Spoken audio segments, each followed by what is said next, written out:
The Longworth Family, the highs and lows of the family name, presented by Julia Moser. What is now known as the Taft Museum of Art, located in the heart of Cincinnati, hasn't always been an art museum. During the 1800s, American cities were flourishing and expanding. Nicholas Longworth, one resident of the modern Taft Museum, influenced Cincinnati in a unique way. The Longworth family will forever have their mark on Cincinnati, from the lucrative wine industry started by Nicholas to Rookwood pottery founded by Mariah. There is a lot to love about this family. But through the court case of the illegitimate Longworth child, there is a lot to be skeptical of too. But this family has shaped the city of Cincinnati in a remarkable way. Nicholas Longworth was born in Newark, New Jersey in 1783. He later moved to Cincinnati in 1803 to start his own wine industry. He bought Belmont, or what is now known as the Taft Museum of Art, on which he expanded on and added 2 different wings to the house. Nicholas Longworth once said, "I have bought Belmont, which is large enough to contain all the Longworths in the nation." He proceeded to purchase miles of land around it, including all of modern-day Mount Adams. On this land, he hired servants to plant and harvest grapes, as well as making and corking the wine for his famous wine business. It became famous because he made a new grape for wine called Catawba. Wine made from the Catawba was called Golden Wedding Champagne and was sold in America and even Europe for about $2. Although his winemaking doesn't live on today, his land is still used for buildings like Longworth Hall, where payments of rent are still paid to living relatives of Mr. Longworth. While he did become one of the richest men for his time, his money didn't go to waste. He was often reported of giving money to the city of Cincinnati and of selling his farmland in Mount Adams to make Eden Park, a public park for all people to enjoy. He also gave money to and housed young artists, showing his appreciation for art. The piece shown now is called Ophelia and Laertes. Now located in the Cincinnati Art Museum, it was one of Mr. Longworth's many pieces in his private collection while living at Belmont. As Nicholas Longworth's love of art has shown through in Cincinnati, he was made the art patron of the Queen City. But even as the art patron, the painting shown now is the only one to ever be painted of him. When in 1880 Mariah Longworth Nichols founded Rookwood Pottery, it was clear that Nicholas Longworth had started a strong family name, giving opportunities to people like his granddaughter Mariah. Through Rookwood Pottery, Mariah was able to give jobs to women and give them a way to express their creativity. She was also able to influence Cincinnati's art, much like her grandfather. She also really helped other cities notice Cincinnati through Rookwood's many award-winning pieces. One piece, the Aladdin vase, was very popular for her company. One reason it was so popular was because it sold to Tiffany in New York.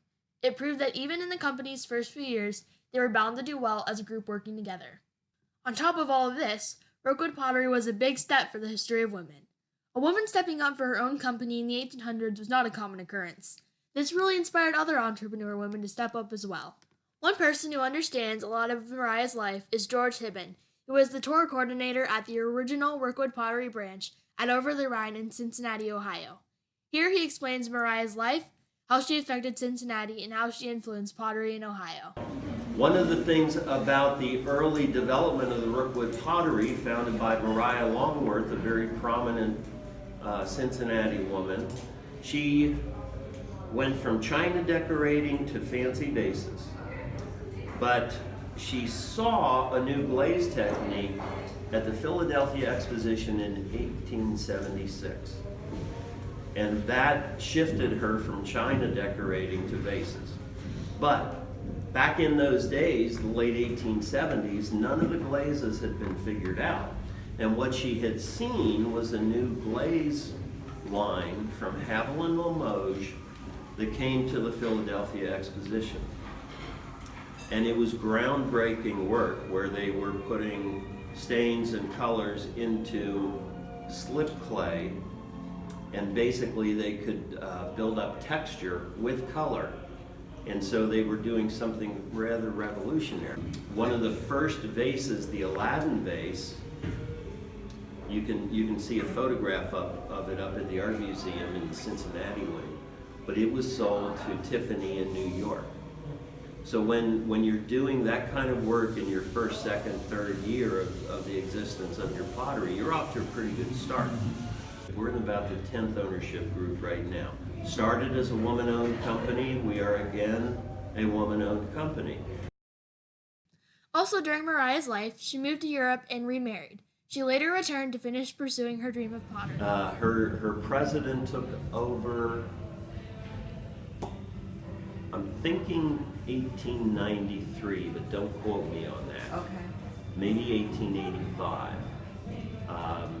She went on to other interests. Her second husband was part of the diplomatic corps, so she became the ambassador's wife in Spain, Belgium, Austria, and traveled Europe.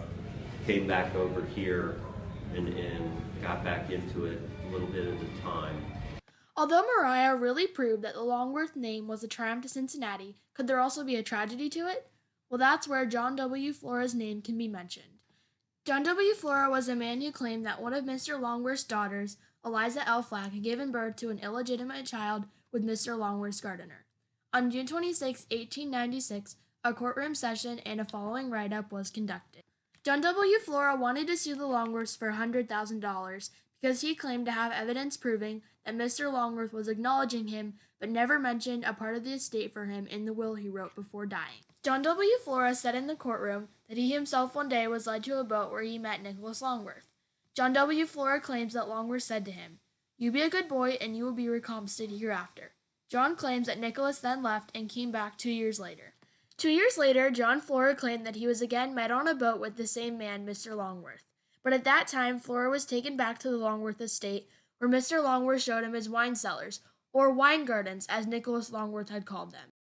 Flora also just briefly mentioned seeing Mr. Longworth on his wedding day. It was also said by Flora that in 1851 or 1852, he was at Newport, Kentucky, when a man named Lars Anderson came up to him. When Anderson met Flora, he said, "I would like to introduce you to one of your relations. Yes, he is a member of the Longworth family." And Anderson introduced Flora as the boy who was taken from Cincinnati to Flora and wife.